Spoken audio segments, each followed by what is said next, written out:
Radio Shanghai.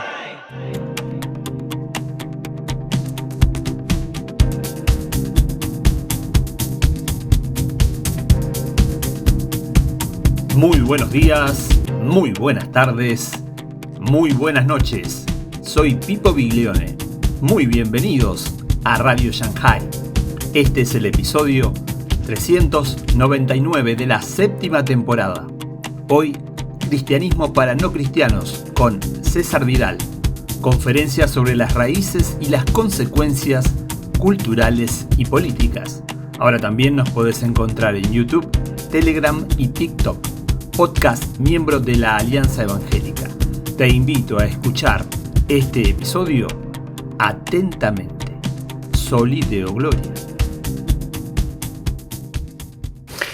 Hablar del cristianismo y hablar del mensaje del cristianismo, lógicamente, no es un tema fácil, sobre todo si se quiere abordar en el espacio de una hora, sobre todo porque además el cristianismo es una religión extraordinariamente dividida, posiblemente de las religiones monoteístas es más dividida o está más dividida de lo que está el Islam.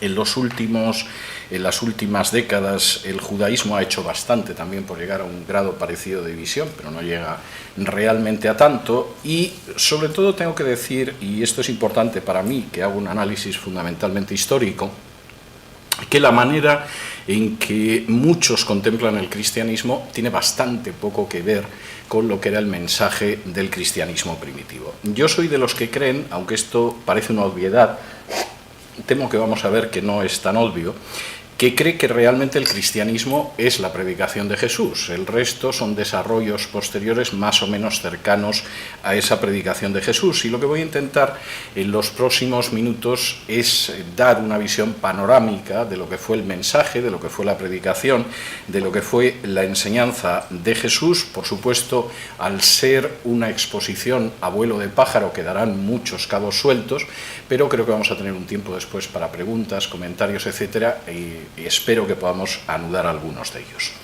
De entrada, para hacer referencia al mensaje de Jesús hay que situarse en el contexto, y sinceramente creo que sin conocer el contexto de la época pues es bastante poco realista intentar acercarse a Jesús. Es precisamente el evangelista Lucas, que sin duda es uno de los historiadores helénicos más interesantes.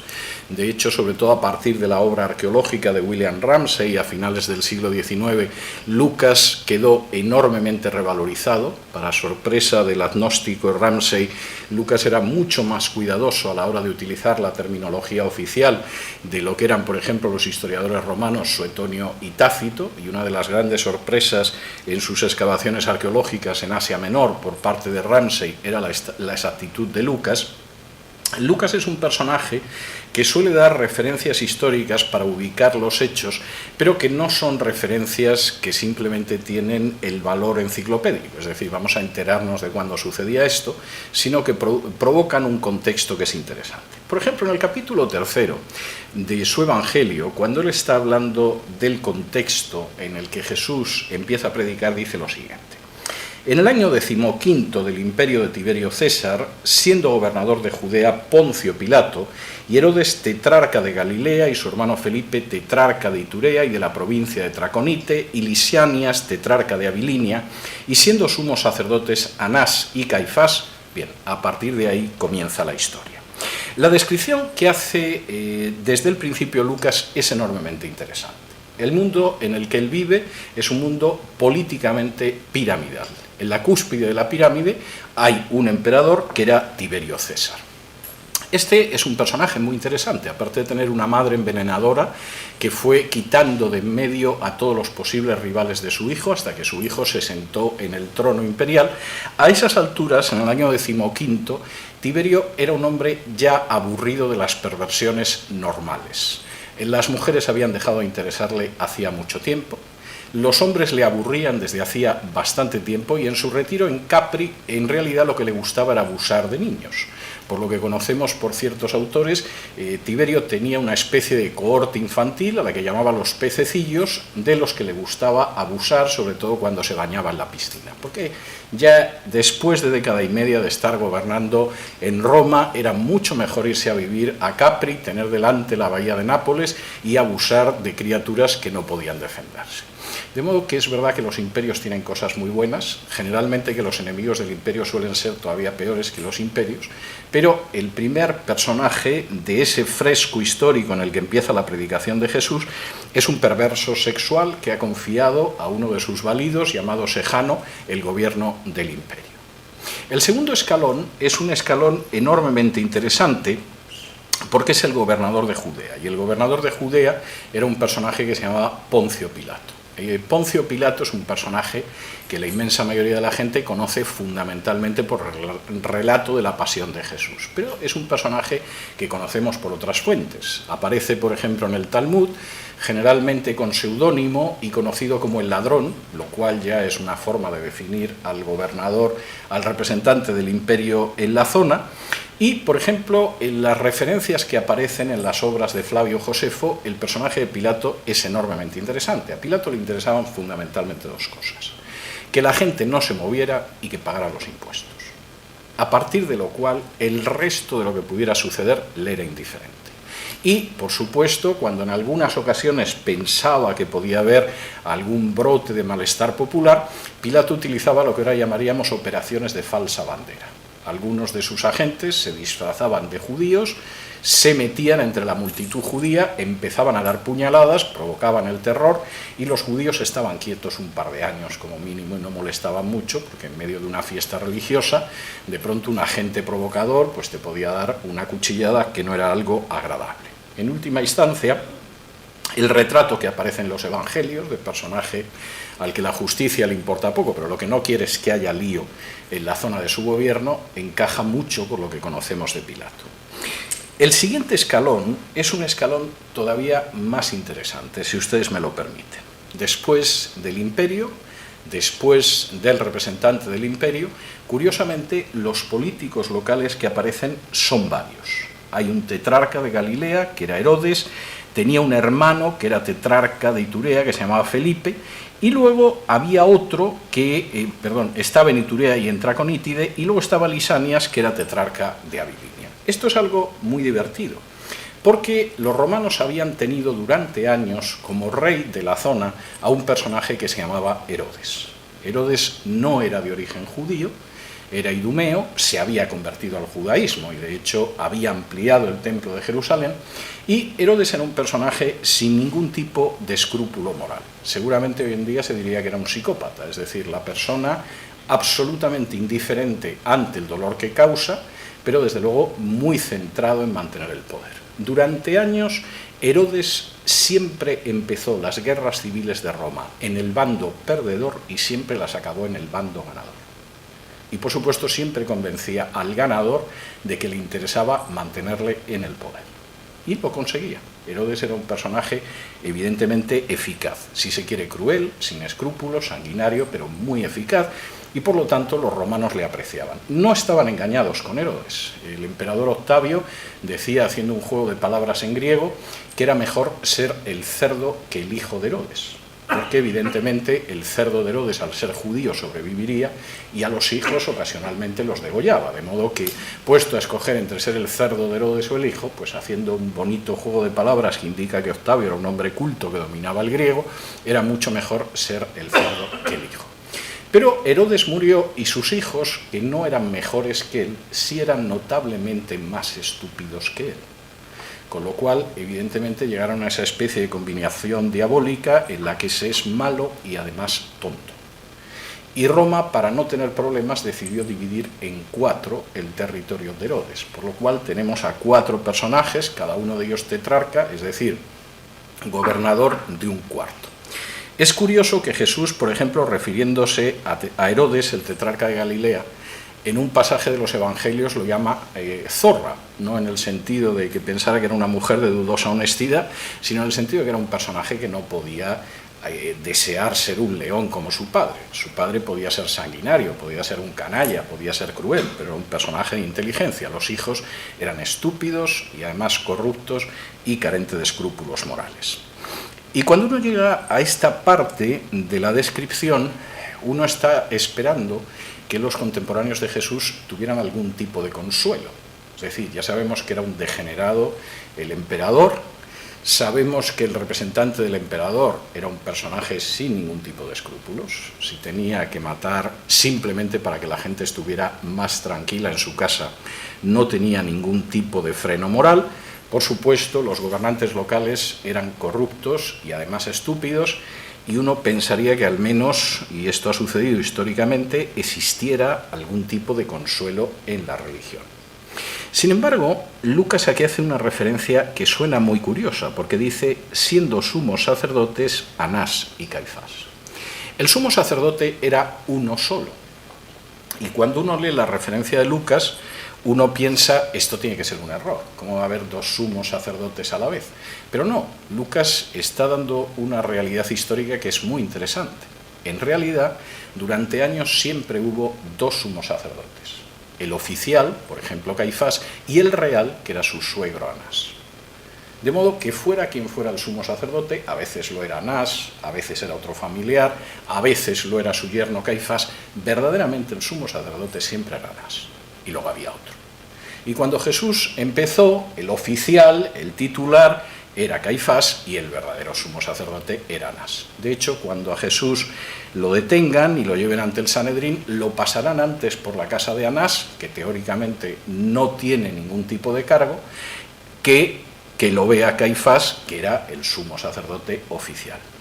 El retrato que aparece en los evangelios de Anás y Caifás no es bueno, pero tengo que decir que es enormemente moderado en comparación con el que aparece en el Talmud. Por ejemplo, en el Talmud se cuenta que Anás y Caifás tenían una especie de banda de bastoneros que cuando iban moviéndose por las calles de Jerusalén iban golpeando con los bastones para abrir paso.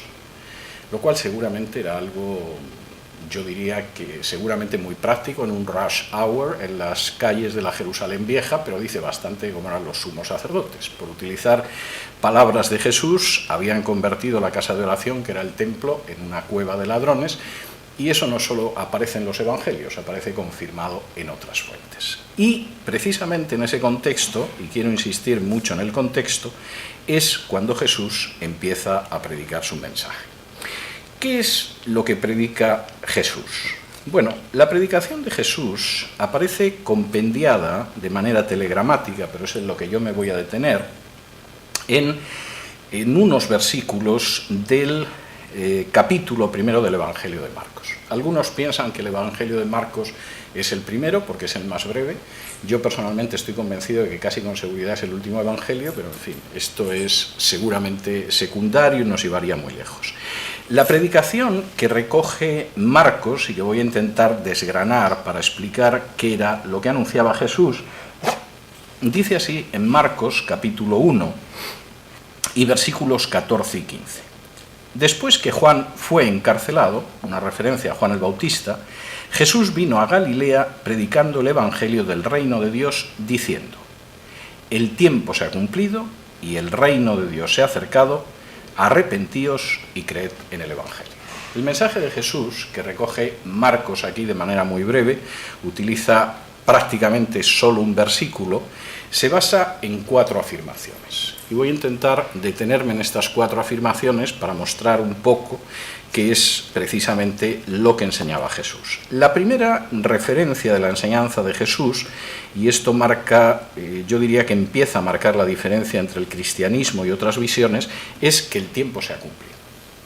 Para el judaísmo, o si ustedes prefieren para la fe de Israel, porque seguramente es muy impropio hablar de judaísmo en el siglo I, pero sí podríamos hablar de la fe de Israel o incluso de la fe del pueblo judío, la espera del Mesías había sido una espera de siglos. Y en ese sentido, en medio de sucesivas situaciones difíciles frente a imperios diversos, Asiria destruyó el reino del norte, el reino de Israel, y solo mantuvo el pequeño reino del sur en el siglo VIII a.C. Babilonia arrasó ese pequeño reino del sur en Judá en el siglo VI a.C. y llevó a todos los judíos deportados a Babilonia. Cuando regresaron 70 años después, Persia era la potencia ocupante, tenían cierta autonomía, pero Persia seguía dominando, y después vinieron los griegos y después vinieron los romanos. La esperanza siempre había sido la aparición del Mesías. En algún momento de la historia, Dios enviaría al Mesías. Mesías es simplemente la palabra hebrea para ungido, que efectivamente cambiaría la historia y daría un vuelco a la historia. Tengo que decir además que en aquella época la idea de que el Mesías podía estar cerca estaba muy acusada por una sencilla razón, que suele pasarse por alto pero que es importante.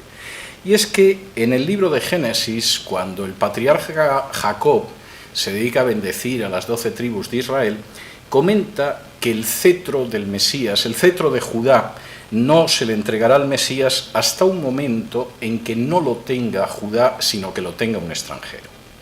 Como el rey que en aquellos momentos había sido rey era Herodes, que no era un judío, y por lo tanto el cetro no había estado en manos de Judá, sino en manos de un extranjero, la idea de muchos era que el Mesías tenía que aparecer en algún momento. Quisiera decir, no me quiero desviar mucho con esta cuestión, pero quisiera decir que incluso hubo un momento en que los esenios que vivían en Qumrán, a orillas del Mar Muerto, en la época de Herodes, abandonaron las orillas del Mar Muerto y volvieron a vivir con otros judíos, porque pensaban que como el rey no era judío, el Mesías tenía que estar muy cerca. Y efectivamente esta era una idea que había en muchos. La predicación de Jesús va exactamente en esa dirección. No existe ninguna razón para seguir esperando.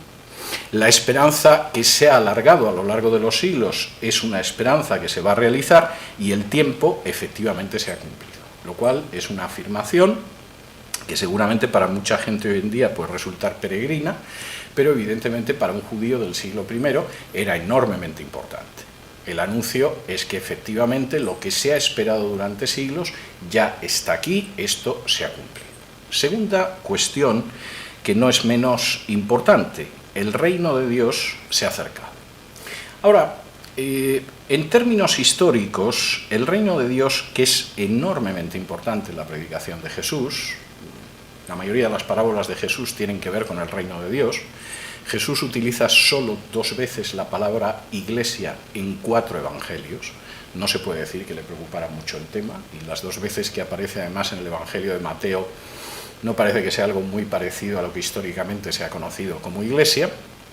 El reino de Dios es algo que históricamente se ha identificado con cosas diversas. Desde el siglo IV, en que Constantino decide convertir el cristianismo en la argamasa para mantener un imperio romano decadente, el reino de Dios tendió a identificarse con la organización eclesial.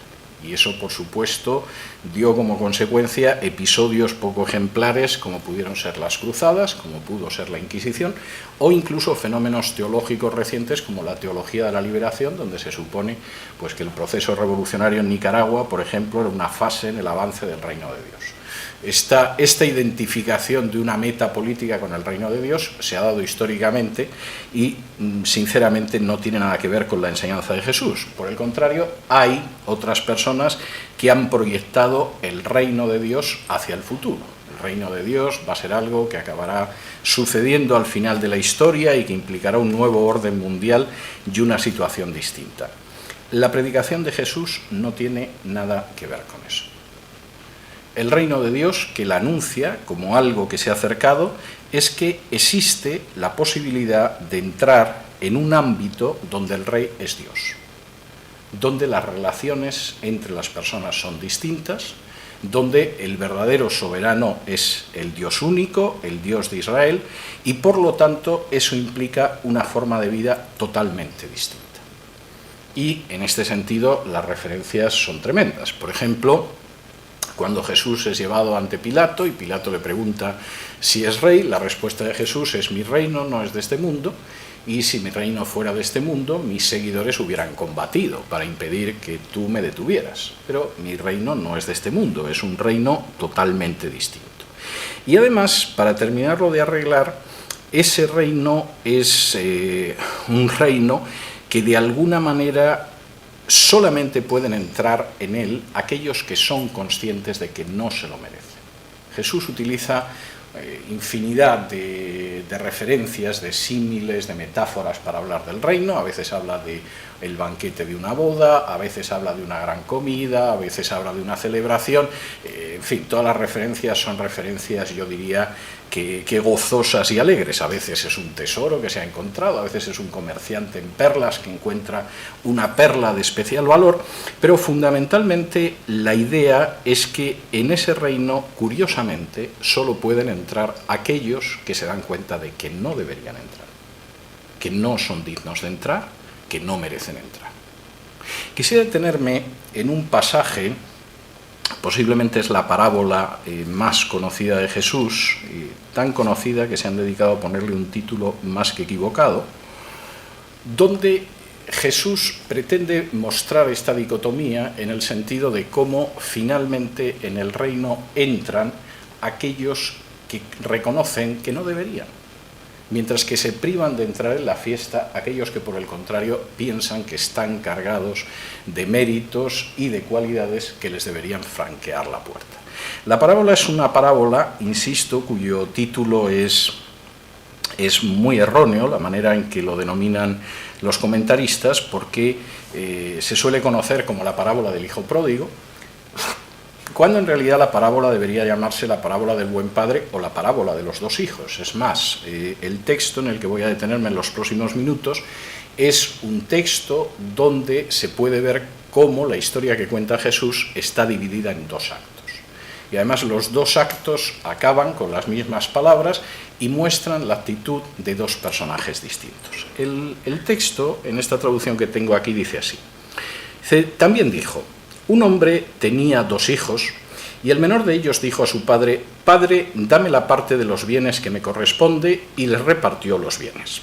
No muchos días después, juntándolo todo el hijo menor, se fue lejos a una provincia apartada y allí desperdició sus bienes viviendo perdidamente. Y cuando todo lo hubo malgastado, vino una gran hambre en aquella provincia y comenzó a faltarle. Y fue y se arrimó a uno de los ciudadanos de aquella tierra, el cual le envió a su hacienda para que apacentase cerdos. Y deseaba llenar su vientre de las algarrobas que comían los cerdos, pero nadie le daba. Y volviendo en sí dijo: «¿Cuántos jornaleros en casa de mi padre tienen abundancia de pan, y yo aquí perezco de hambre?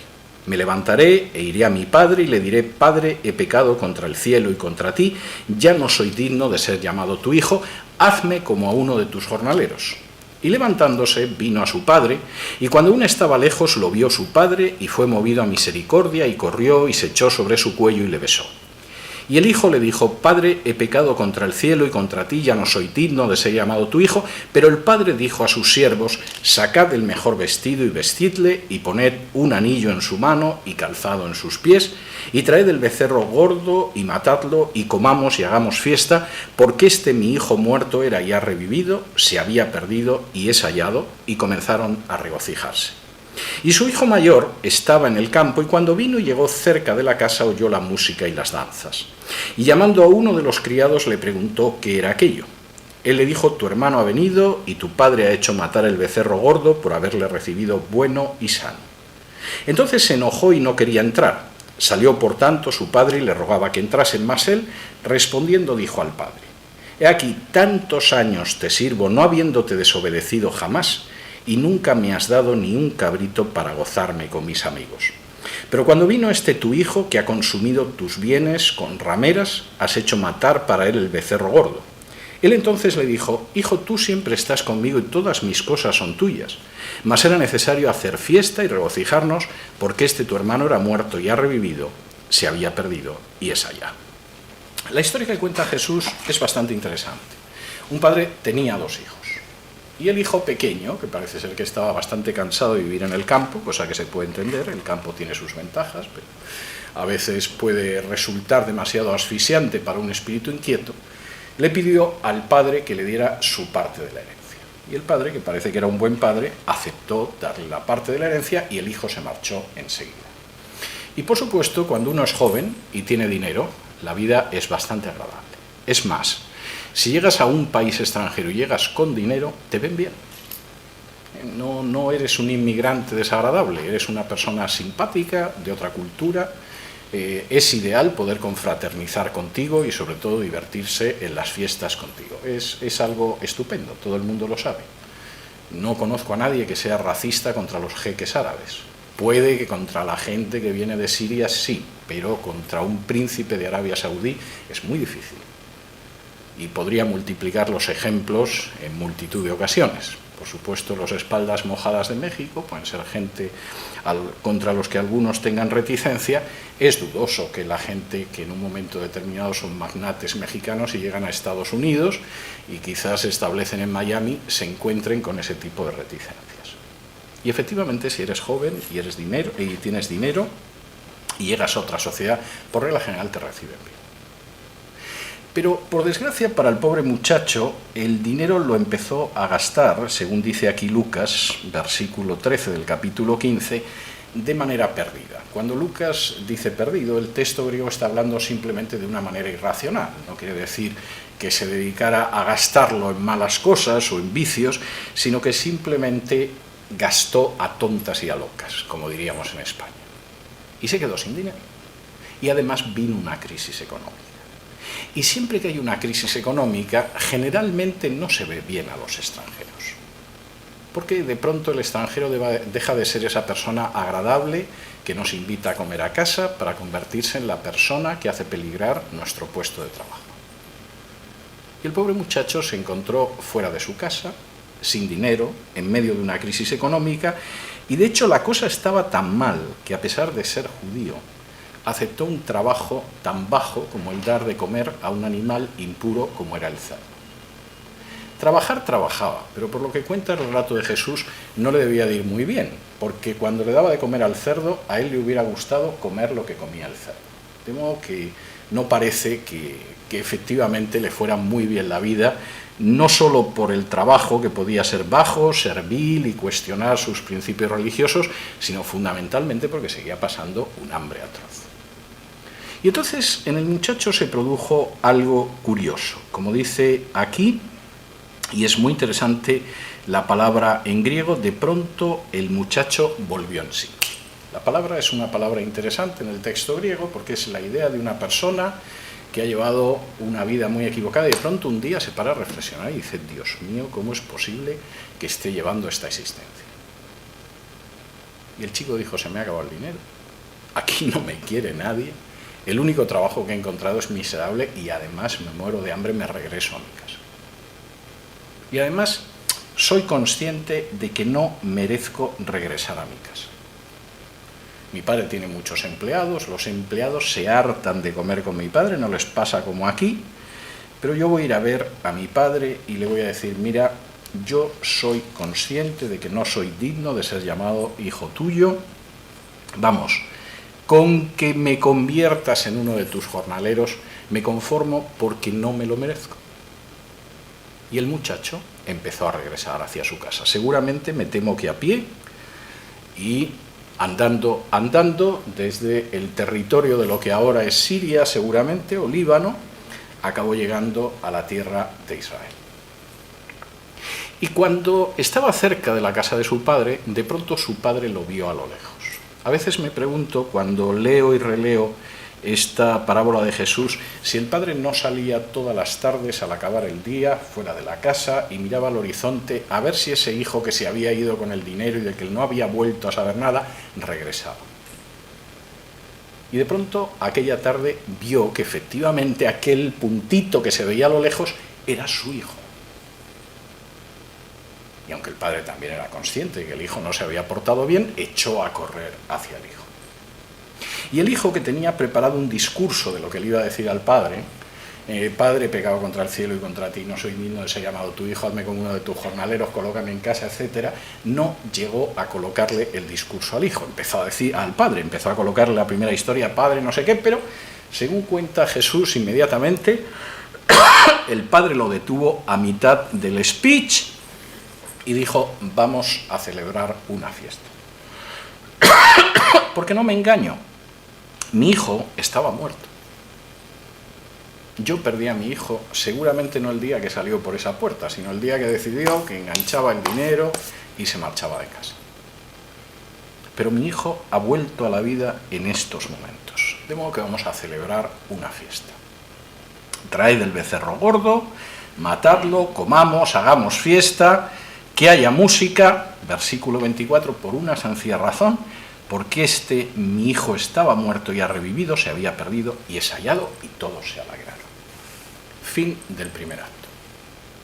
Una persona que no se merece en absoluto, que lo reciban, sin embargo, al reconocer que no lo merece, puede entrar en un banquete que se celebra para él. O como diría Jesús en otro pasaje de los Evangelios, hay más gozo en el cielo por el pecador que se arrepiente que por el justo que no necesita arrepentimiento. Segundo acto.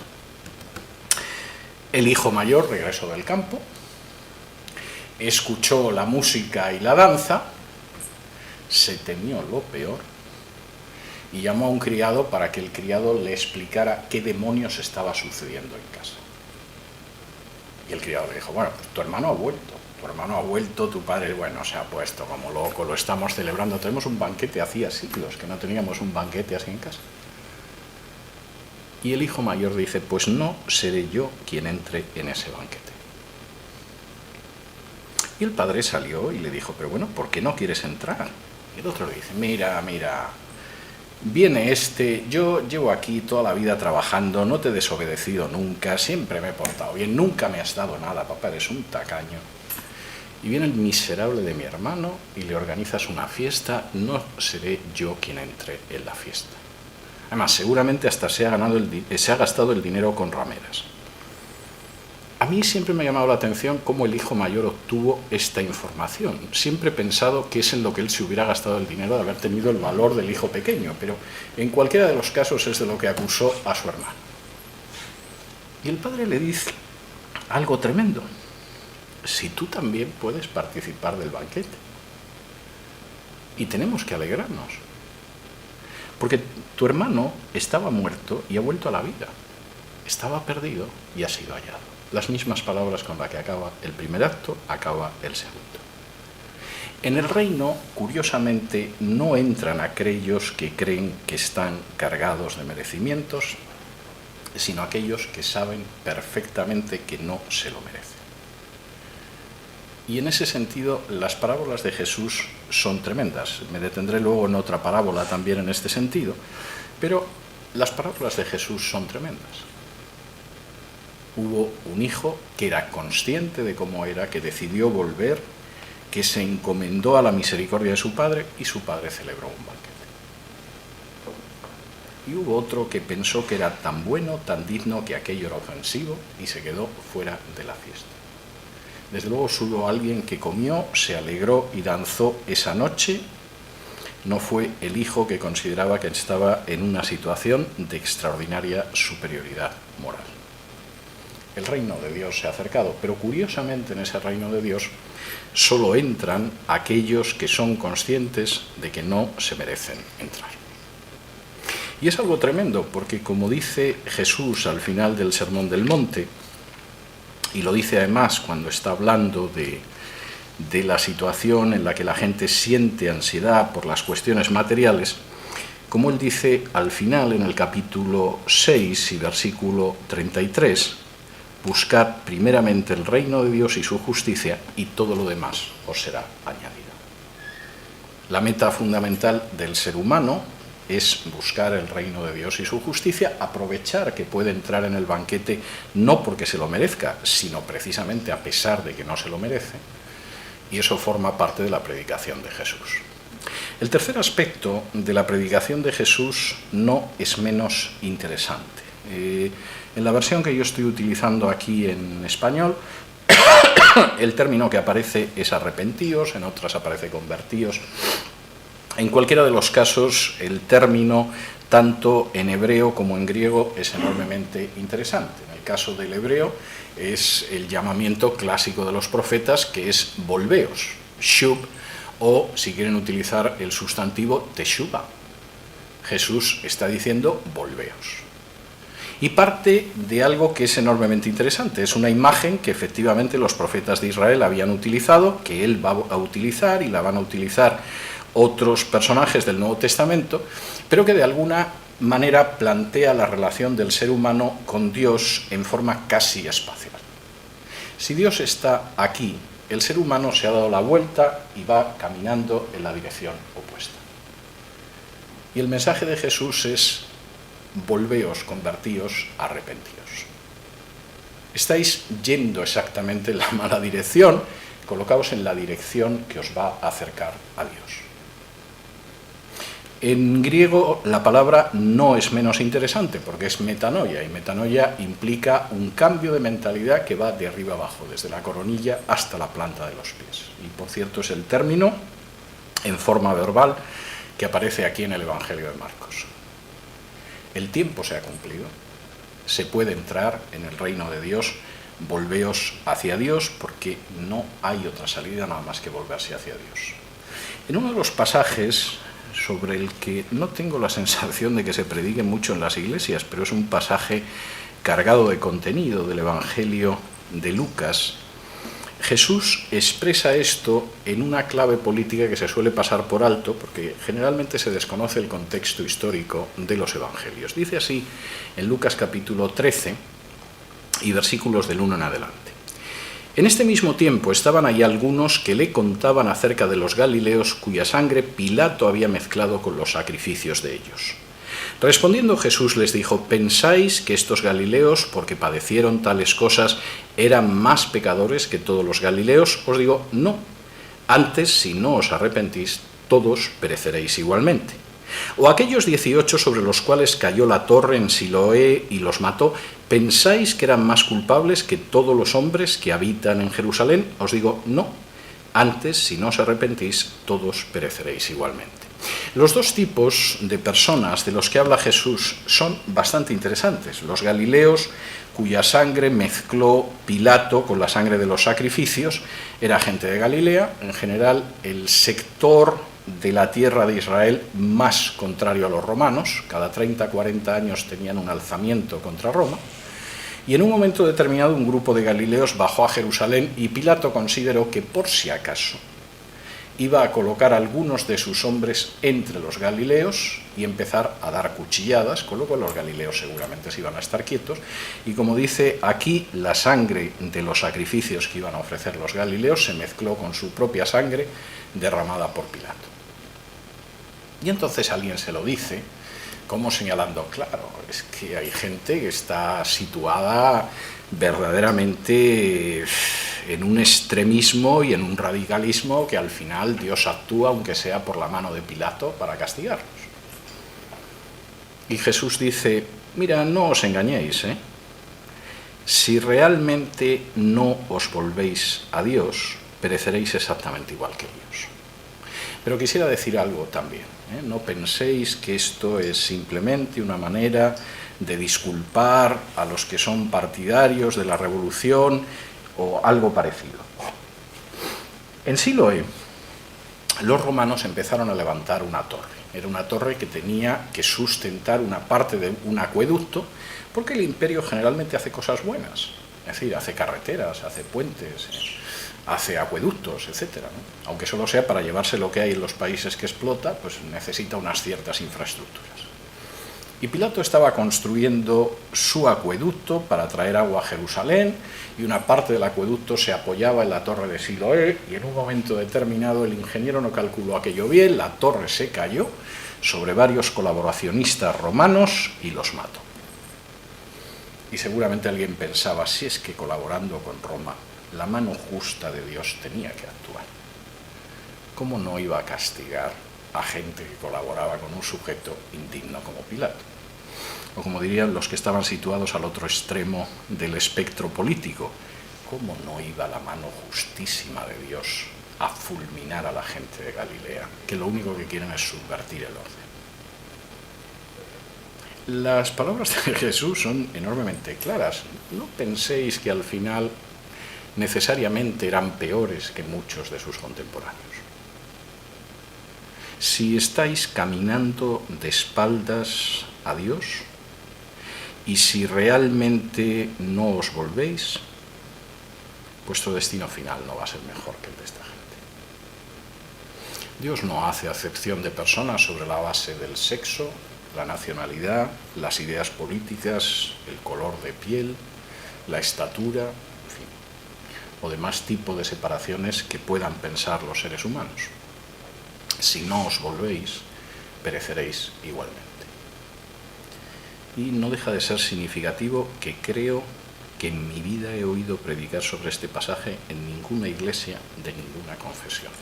Es para dudar que efectivamente esté en todas las Biblias precisamente por esto. El tiempo ha llegado, el reino de Dios se ha acercado y podéis entrar en él, volveos. Cuarto, y este es el último aspecto, creed en esta buena noticia. Porque lo que Jesús estaba presentando, evidentemente, a su juicio, y supongo que al juicio de muchas personas, era una buena noticia. Creed en ella. Una de las parábolas, confieso que para mí preferidas y que es casi como una versión resumida de lo mismo que cuenta la parábola de los dos hijos, es la siguiente. Esta es mucho más breve, o sea que van a tener que tener menos paciencia conmigo y por supuesto con Jesús, pero está expresando el mismo punto de vista al hablar de creer en esa buena noticia. Dice así: a unos que confiaban en sí mismos como justos y menospreciaban a los otros, dijo también esta parábola. Dos hombres subieron al templo a orar. Uno era fariseo y el otro publicano. El fariseo, puesto en pie, oraba consigo mismo de esta manera: Dios, te doy gracias porque no soy como los otros hombres, ladrones, injustos, adúlteros, ni aun como este publicano. Ayuno 2 veces a la semana, doy diezmos de todo lo que gano. Mas el publicano, estando lejos, no quería ni aun alzar los ojos al cielo, sino que se golpeaba el pecho diciendo: Dios, sé propicio a mí, pecador. Os digo que éste descendió a su casa justificado, mientras que el otro no. El relato que plantea Jesús, en su sencillez, es exactamente el paralelo de la historia de los dos hermanos. Dos personas subieron a orar al templo de Jerusalén. Uno de ellos era un parush, un puro, pertenecía a los perushim, lo que nosotros conocemos como fariseos. Y estaba orando de pie en la parte de delante, y como dice aquí de manera muy significativa Jesús, en realidad estaba orando consigo mismo. Una persona que le gustaba escucharse. A fin de cuentas, no siempre uno encuentra a alguien tan maravilloso como uno mismo. Y aquel hombre que estaba orando consigo mismo le daba gracias a Dios porque fundamentalmente no era como los demás. Hay gente que son ladrones, injustos, adúlteros, no digamos ya esa basura que hay al fondo del templo, que es un publicano, sujeto que se dedica a recoger impuestos, ya es para fiarte poco de él. Pero si además lo recoge en nombre de Roma, es todavía peor. Y yo te doy gracias, Dios mío, porque afortunadamente no soy como los otros hombres, vamos, y como esa escoria de ahí, menos. No solo eso. Dios mío, quiero decirte algo más.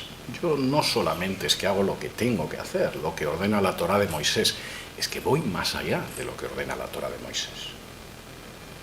La Torá que tú le diste a Moisés en el Sinaí establece muy poquitos ayunos.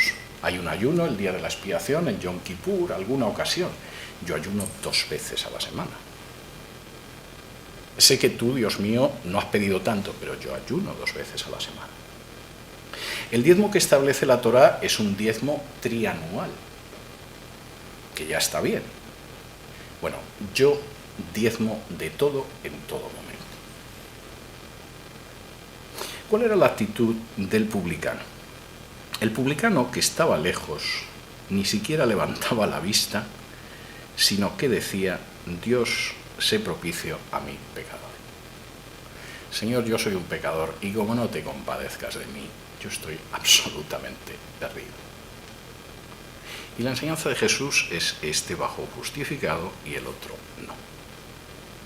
Cuando uno reconoce que efectivamente no tiene ningún tipo de mérito para entrar en el reino, que salvo que medie la misericordia y el amor de Dios es imposible que entre en el banquete, es cuando uno se coloca en la actitud para entrar en el banquete. Cuando uno está convencido de su propia justicia, de su superioridad moral, del hecho de que está muy por encima del resto de los mortales, de que incluso va más allá de lo que pide la ley de Dios. En fin, la ley de Dios, en fin, a veces tiene una manga demasiado ancha, esa persona realmente se está colocando fuera de la fiesta. Y es una enseñanza realmente interesante, creer en la buena noticia, porque la buena noticia es que efectivamente aquellos que no lo merecen, pero se confían en Dios, entrarán. Aquellos que confían en sí mismos jamás podrán entrar.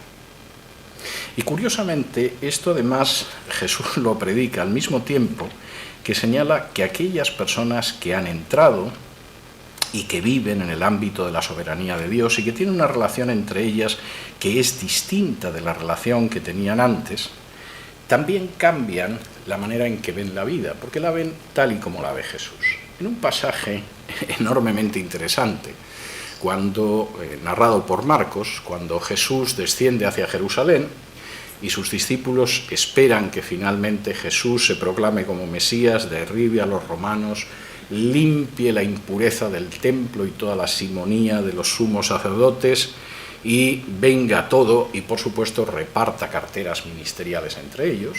Hay discusiones sobre, vamos a ver una vez que esto se implante, cómo se van a repartir las carteras. Es curioso que en ese momento Jesús les dice lo siguiente. Mas Jesús, llamándolos, les dijo: «Sabéis que los que son tenidos por gobernantes de las naciones se enseñorean de ellas y sus grandes ejercen sobre ellas potestad. Pero no será así entre vosotros, sino que el que quiera hacerse grande entre vosotros será vuestro servidor, y el que de vosotros quiera ser el primero será siervo de todos. Porque el Hijo del Hombre no vino para ser servido, sino para servir y para dar su vida en rescate por muchos». Las palabras de Jesús son notables y son una diferenciación muy clara entre los reinos de este mundo y el reino de Dios que él predica. En los reinos de este mundo la predicación es que la gente son siervos y benefactores de los ciudadanos, aunque por regla general lo que hacen es servirse de los ciudadanos y no servir a los ciudadanos. Y en este sentido Jesús era de un escepticismo crítico y lúcido. Y al mismo tiempo dice, no debe de ser así entre vosotros, y hay una razón fundamental. El Mesías no es el Mesías guerrero que esperan muchos. El Hijo del Hombre no ha venido para ser servido, sino para servir y para dar su vida en rescate por muchos. En otras palabras, el Mesías, que soy yo, es el siervo del Señor, tal y como aparece, por ejemplo, en el capítulo 53 de Isaías, que no abrirá la boca, que no quebrará la caña cascada, que no apagará el pábilo que humea, sino que por el contrario servirá y dará su vida por todos. Y en ese sentido, las palabras de Jesús implican un desafío adicional, como dice el capítulo 5 de Juan y versículo 24, de cierto os digo que el que oye mi palabra y cree al que me envió tiene vida eterna y no vendrá a condenación, mas ha pasado de muerte a vida. No es una decisión al final de la vida, es una decisión vital que se toma en este momento en el que uno decide si efectivamente quiere tener vida eterna, pasar de muerte a vida, entrar en el banquete, gozarse en aquella fiesta que sabe que no merece. En este sentido, la predicación de Jesús no es la predicación de una organización. Y si alguien tiene la curiosidad, no voy a decir malsana, pero no es habitual, pero sí es reveladora, de echar mano de una concordancia del Nuevo Testamento y ver los evangelios, las referencias al reino de Dios en los 4 evangelios son continuas. Es el tema fundamental de la predicación de Jesús. El término iglesia aparece solo 2 veces, solo en el Evangelio de Mateo y en un contexto de cómo hay que solucionar los problemas de los miembros, de los seguidores de Jesús, sin ningún tipo de conflictos e intentando que se restablezca sobre todo la reconciliación. La predicación de Jesús tampoco es la predicación de una jerarquía, por el contrario, era muy crítico con la jerarquía del Templo de Jerusalén.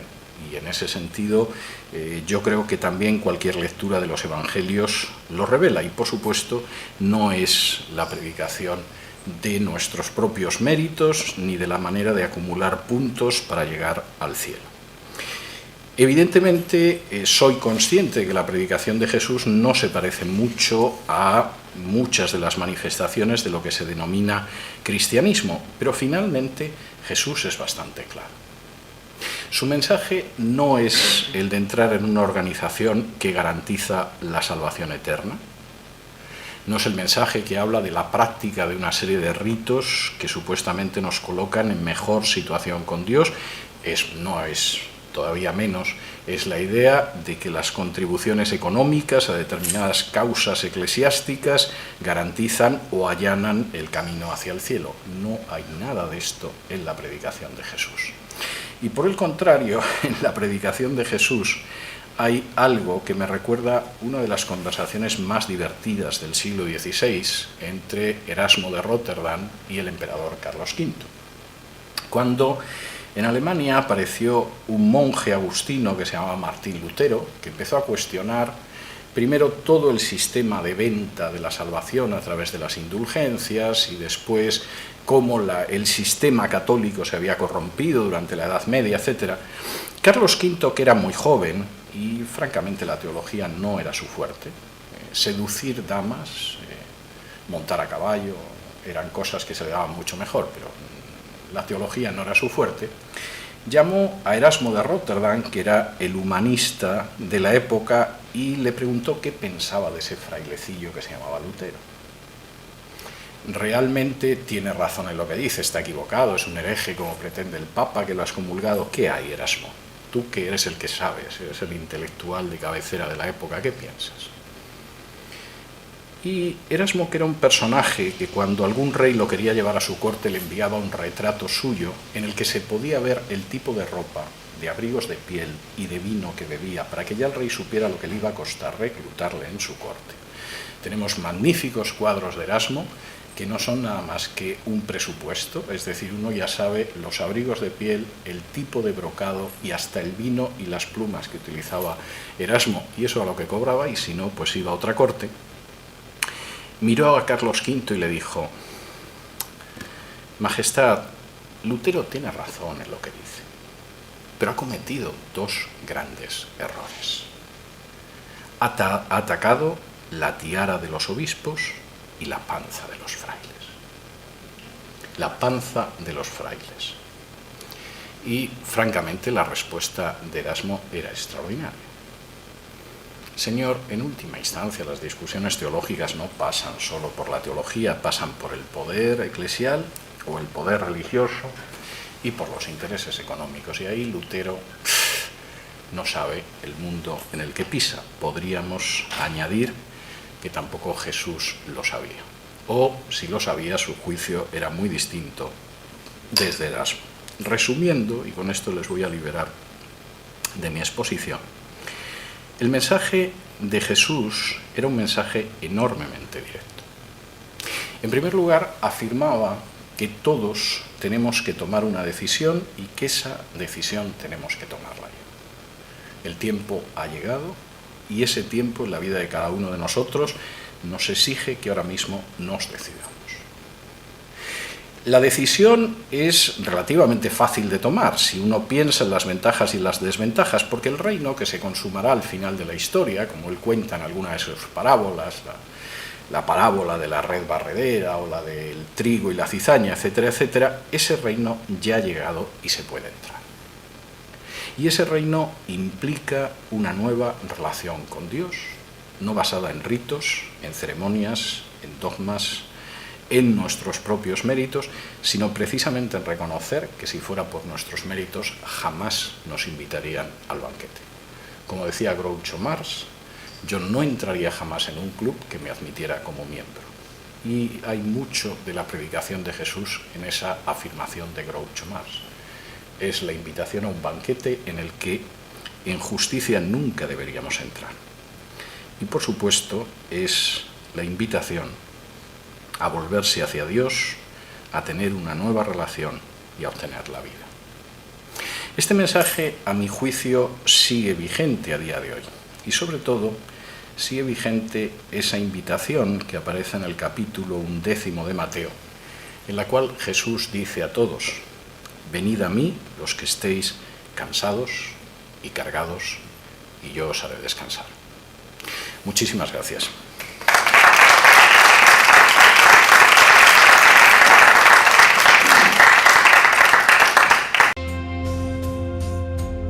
Así concluimos el programa de hoy. Recordá que podés seguirnos en Facebook e Instagram, dejanos tus comentarios y si te gusta, compartilo. Te invitamos, Dios mediante, a escuchar nuestro próximo episodio. Que Dios te bendiga.